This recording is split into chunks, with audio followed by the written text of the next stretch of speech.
Hello বন্ধুরা, আমার nature's লাভ YouTube চ্যানেলটি সবাই সাবস্ক্রাইব করে দেবেন এবং ভালো লাগলে লাইক শেয়ার করে দেবেন।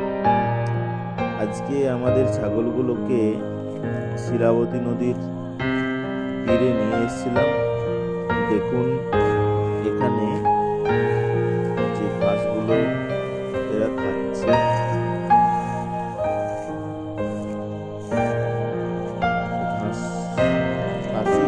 ঘাসগুলো খাচ্ছে। এমনিতে মাঠে প্রচুর ধান পড়ে আছে, তো সেই কারণে ধান খেয়ে নেয় বলে মাঠে ছাগলগুলোকে রাখা হয়নি,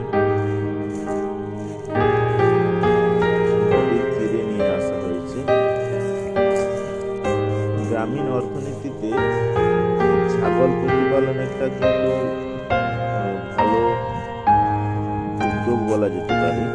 যেসব বন্ধুরা ছাগল ফার্ম বা ছাগল প্রতিপালন করে আর্থিক স্বাবলম্বী হতে চাইছেন, তাদের বলবো, যদি কোনো কিছু প্রয়োজন হয় আমাকে অবশ্যই জানাতে পারেন। আমার পক্ষ থেকে যতটা সাহায্য করার, বিষয়বস্তুগুলো বুঝিয়ে বলা বা চিকিৎসার বিষয়গুলো বলা বা কিভাবে প্রতিপালন করা যেতে পারে, সেই বিষয়